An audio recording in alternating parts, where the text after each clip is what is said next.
Ternyata tahlilan itu ada dalilnya teman-teman. Baca surah Yasin yang dimana pahalanya dihadiahkan kepada mayit, ternyata ada dalilnya teman-teman. Ada hadisnya teman-teman.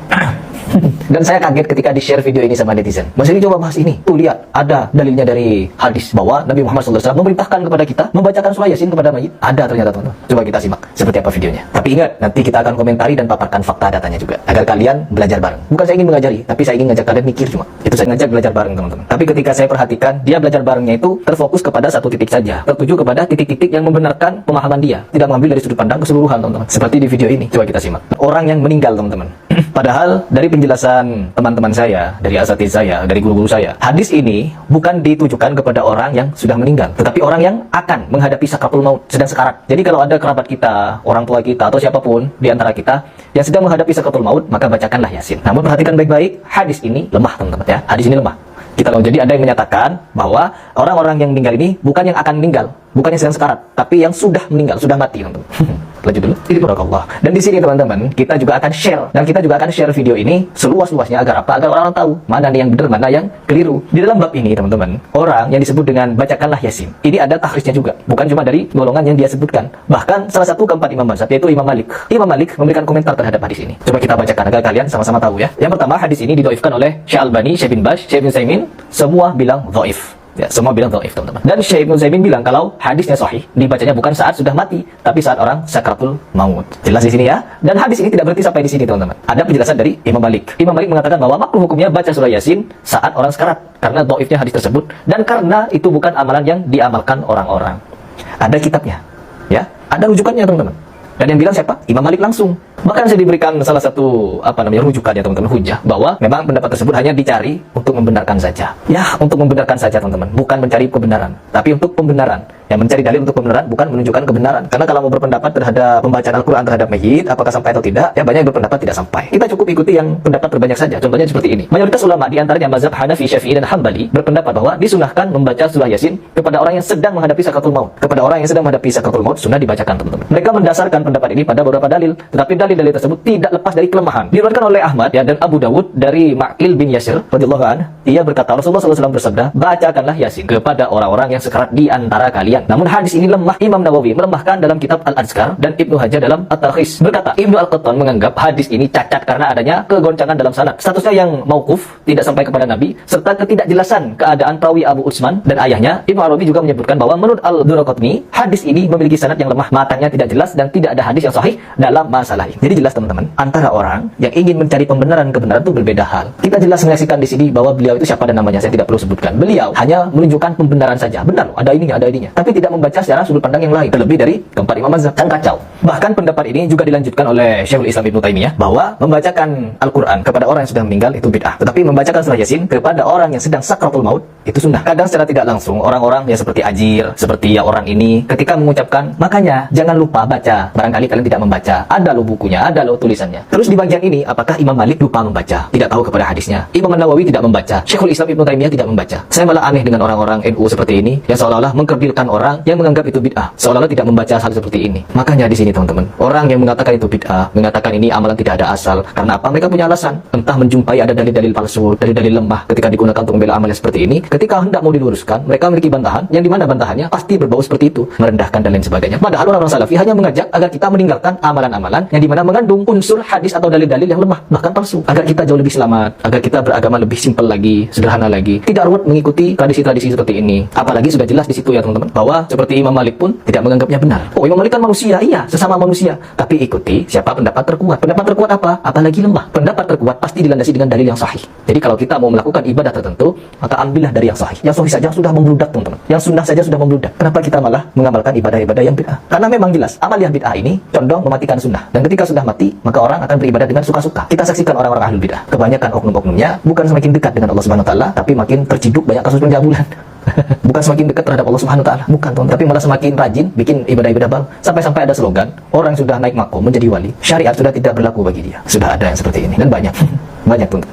Dan ketika kita mengingatkan seperti ini, ya kita yang salah, Wahabi yang salah. Saya tidak lepas sebagai manusia biasa, hanya ingin mengajak kalian mikir, hanya ingin mengajak kalian itu mengingatkan diri kita masing-masing bahwa hal yang paling penting di dalam agama kita adalah kebenaran, berdiri di atas kebenaran dan menyampaikan sesuatu yang hak dan kokoh teman-teman. Sesuatu yang lemah, sesuatu yang palsu, berdirinya tidak kokoh. Tapi sesuatu yang sahih, yang hak, mau digoncang seperti apapun dia akan kuat. Karena begitulah agama kita, sempurna. Jangan ditambah dan jangan dikurangi. Apalagi mengamalkan hadis palsu dan lemah. Biasanya kitab-kitab terjemahan Wahabi itu memang cukup provokatif dan dengan narasi yang memang siapapun yang nggak pernah mondok pasti tertarik. Misalnya begini, cerita bid'ah misalnya. Iyyakum wa muhdatsatil umur fa inna kulla bid'atin dhalalah wa kulla dhalalatin finnar misalnya gitu. Wa kulla muhdatsatin bid'ah wa kulla bid'atin dhalalah wa kulla dhalalatin finnar. Ada yang baca wa kullu bid'atin dhalalah wa kullu dhalalatin finnar. Terus beliau meneruskannya begini, kata bin Bas. Hadza huwa Rasulullah. Hakama bi annal bid'ah kullaha dhalalah. Terus diteruskan. Wajar as-Syafi'i faqasama ila hasanatin wa dhalalatin wa sayyi'atin. Jadi dengan narasi seperti itu tuh orang itu tahu bahwa Syafi'i itu kurang ajar benar kira-kira gitu. Jadi ini Rasulullah yang mengatakan semua bid'ah ini dolalah, tapi Syafi'i lancang dengan membagi ada dolalah, ada sayyi'ah, ada hasanah, ada sayyi'ah. Ini aneh katanya. Wong Rasulullah yang Nabi saja bilang satu semuanya dolalah, kok dia bilang dua?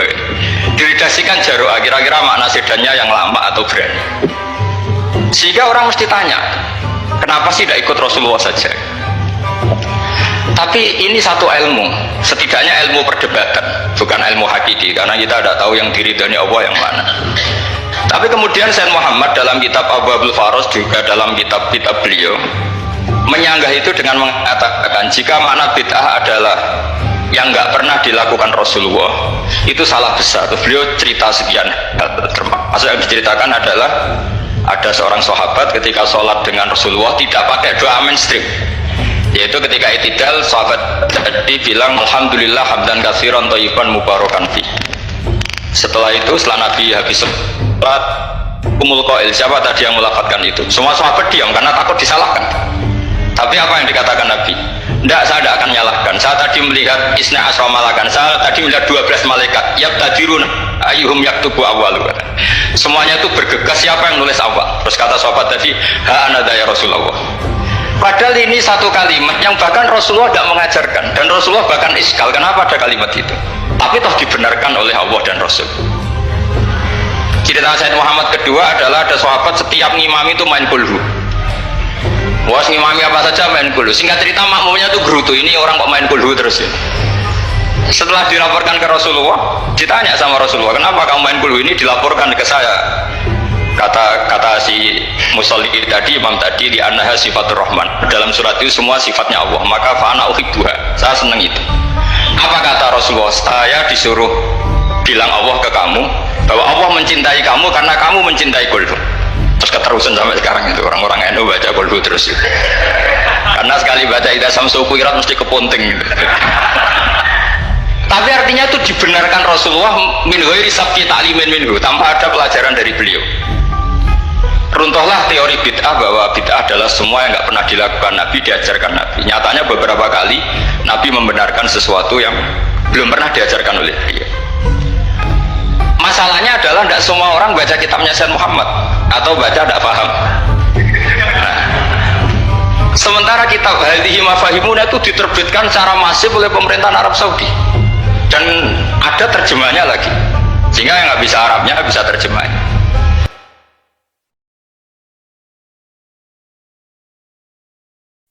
Ya kayak tadi saya beri contoh, kita kembali ke Quran dan hadis. Kata kembali itu kan setelah kemana-mana. Memangnya kita pernah kemana? Mulai kita Islam ya pegangannya Quran. Terus kok kita diajak kembali, memangnya kita pernah kemana? Iya. Kata kembali saja sudah masalah kan? Di mana-mana kata kembali sudah kelayaban kemana-mana. Terus diajak. Kita mulai kecil ya pegangannya Quran hadis, tidak pernah kemana-mana. Tidak kembali, ya kembali kemana kan?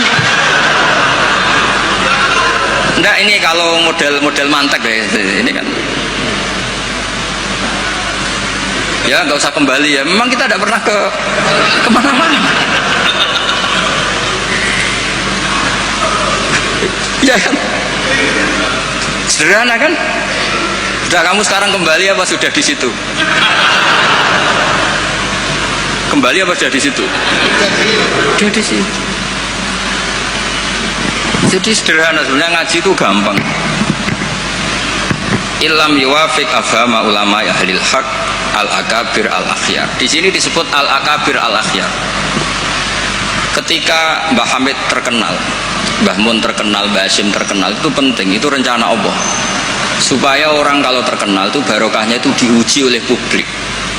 Jadi terkenal itu tidak perlu kamu hasuti. Kalau Allah menghendaki supaya ada konsensus, karena ulama ini butuh ijma. Jadi enak anut wali yang terkenal dibanding wali versi-versinan. Paham ya? Ana wong misalnya nyuwun sewu rambutnya gondrong ning dhuwur gunung, ora tahu ketemu wong. Terus jare muridé iku sing mulang langsung Sunan Kali Joko, tongkate Kali Joko, klambine Antakusuma. Sing ngakoni mung wong loro. Wis wong loro oleh muni ngene, ndak semua orang tahu kalau dia wali. Waduh ribet. Itu gak boleh jadi pegangan. Di antara syaratnya pegangan itu asyurah wal akabir, harus punya status besar. Karena ini lewat diuji. Berapa orang yang diceritakan meragukan kewalian Mbah Hamid, tapi gara-gara ngalami kasfud domair, apa yang ada di hatinya dibuka Mbah Hamid, akhirnya ikrar. Enaknya wali terkenal kan ada proses pengujian kan. Nah wali dhuwur gunung muridnya mau loro cek bangga orang geruwong. Sing mesti kalimatnya orang geruwong, orang geruwong kebodhon kayak kue.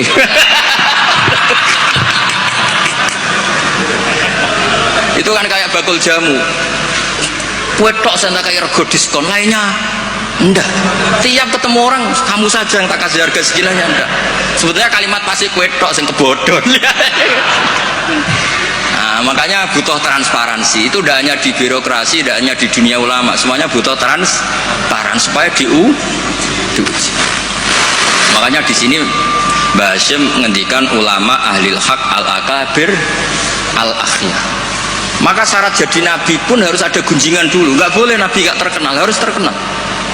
Sebelum dia lahir jadi gunjingan di Bukhairah, di Nasturo, jadi komunitas di Syam semuanya gunjingan nabi akhir zaman dengan definisi yang dimiliki masing-masing. Sehingga semua orang tuh ingin itu dari mana, orang mana, terus kriterianya kayak apa. Sampai Khadijah karena beliau punya paman yang ahli Injil namanya Warokoh, tanya nabi akhir zaman tuh begini-begini, definisinya begini-begini. Kalau nggak terkenal tahu-tahu muncul nerangno definisi nabi wes kangelan sampai. Jadi terkenal itu kalau fillah walillah itu baik, asal tidak karena hadun nafsi. Saya beri contoh ya, contoh kecil. Ini sekaligus Maulidur Rasul Shallallahu Alaihi Wasallam. Ada orang yang imannya itu terlambat, namanya Ka'bul Ahbar. Banyak orang yang kebetulan nasibnya baik kayak Sayyidah Khadijah. Yang dia baca dari paman-pamannya, Nabi akhir zaman tudhilluhul ghamamah tuti'uhus sahai. Fajrul jabini lailiyud dawai. Kebetulan yang dibaca itu, karena yang dibaca itu dia nyuruh Maisarah. Maisarah itu nama lelaki. Coba kamu ikut dagang Muhammad, semua yang kamu lihat ceritakan ke saya. Setelah ikut di Syam itu ya sekarang termasuk Lebanon, Syria ya, Jordan, pokoknya semua kawasan situ dulu namanya apa? Syam. Karena itu yang persisnya itu entah mana, tapi ada yang bilang termasuk ya Palestina, Israel, pokoknya semua situ dulu namanya apa? Syam. Nah, dulu ada tertentu dibilang Ariha, dibilang apa, tapi itu semuanya dulu namanya Syam. Ada pohon yang kalau ada nabi itu reaksi, nabi itu nggak boleh mikir, dia nggak boleh tahu. Jadi nabi itu misalnya matahari dari barat, beliau ya tetap saja duduk di arah barat, nggak mikir kalau ke arah barat itu ketemper matahari itu udah mikir. Memang syaratnya nabi itu nggak boleh mikir, memang dekat Allah sehingga semuanya ya memang begitu. Makun tata terimal kita bualal iman. Kalau nabi mikir kok tak adek jumpapanku kapan ya, supaya jarani nabi carane piye. Makanya nabi itu harus ummi itu tidak tahu apa-apa. Tapi di bab nabi itu sifatu madkhin, bukan sifatu dzammin. Kalau kamu ummi kan sifatu dzammin. Kalau kamu goblok tuh goblok betulan itu. Kalau nabi harus layak ro wala yaktub. Karena dengan gitu orisinal. Loh nabi kok iso mikir, akan orang kan curiga, cari momentum yang pas dia ngaku nabi. Nabi itu harus ummi, layak roh wala yaktub. Makanya orang kadang salah paham, wong nabi gak tahu kok dia. Untuk nabi itu beda, tidak tahu itu sifatu madkhid. Jelas disebut di Quran, ma kunta tadri mal kitabu walal iman. Wa ma kunta tarju ayyulqa ilaikal kitab. Nabi gak pernah berharap jadi nabi, itu gak pernah. Gak boleh nabi kok berharap jadi nabi terus ambisi, gak boleh. Makanya gak boleh kamu daftar wali kok ambisi, gak boleh. Cuma ini kuotanya banyak yang kosong, ya sudahlah dipaksa-paksa. Ya jalur itu fakir sabar ya bisa, bodoh sabar ya bisa. Yang paling susah itu jalur alim wirai zuhud, itu berat. Jalur fakir aja kan sudah dapat fakirnya, tinggal dapat sabarnya. Akhirnya karena itu sudah jadi gunjingan, ini barokahnya terkenal, sudah jadi gunjingan. Maisarah ditanya, ketika Nabi duduk misalnya matahari dari barat, Nabi duduknya itu di barat pohon. Nah, pohonnya yang menyesuaikan diri, jadi pohonnya itu ales itu merubah dirinya ben iso ngiyupi. Nah justru itu terus Rohib Bukhairah itu, wah ndak akan alam memperlakukan seperti itu kecuali dengan Nabi. Nabi juga gak minta ada gomamah yang tudilhun, ndak, ya jalan aja. Dan tudilul gomamah itu batasnya hanya sekian meter. Kalau semuanya mendung dikira semuanya dapat mendung, ya hanya pas arah Nabi supaya kelihatan itu demi Nabi. Makanya terus Maisarah ketika datang ditanya, oh iya bener, itu berarti Muhammad itu Nabi. Pas itu Nabi umur 20 tahun. Ya bareng ngoten mboten enten alamat malih. Mulai Khadijah mulai ragu. Duh bojoku sudah jadi nabi ta ora. Nah, setelah umur 40 tahun, ini bukti kalau Nabi itu tidak tahu. Beliau mulai tertarik tahandus di Gua Hira. Datang malaikat Jibril itu dikira malakul mauti. Kagetnya bukan main aku. Tidak boleh Nabi kok kedatangan Jibril tak entek. Aku jadi orang biasa. Aku bosen. Kapan dilantik? Itu gak boleh. Nabi gak boleh begitu, gak boleh. Jadi Nabi kaget itu malah bener gitu. Makanya baru ketemu Jibril ya wedi luari dia. Yarjufu fuadu, kaget. Bilang ke Khadijah zamiluni. Enggak.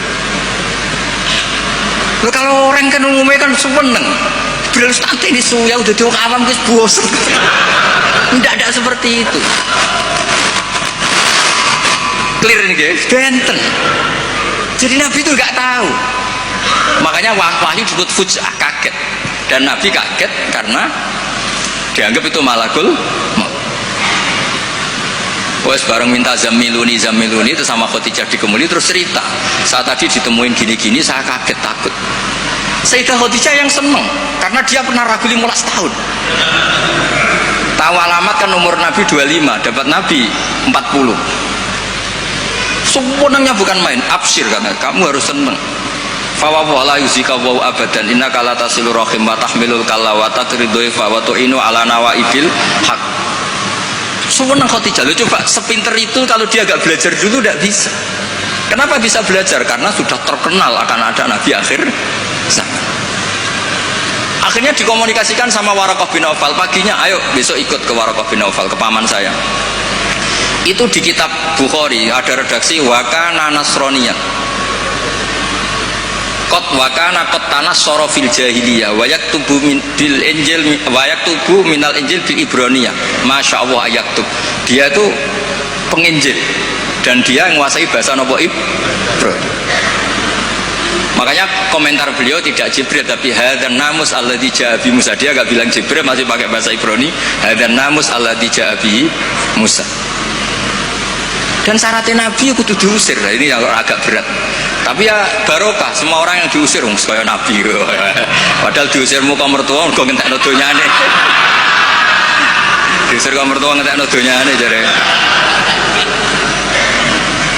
Ketika Waraqah bin Nawfal itu sudah ngakui kalau Muhammad ini Nabi, ini ngendikannya lucu.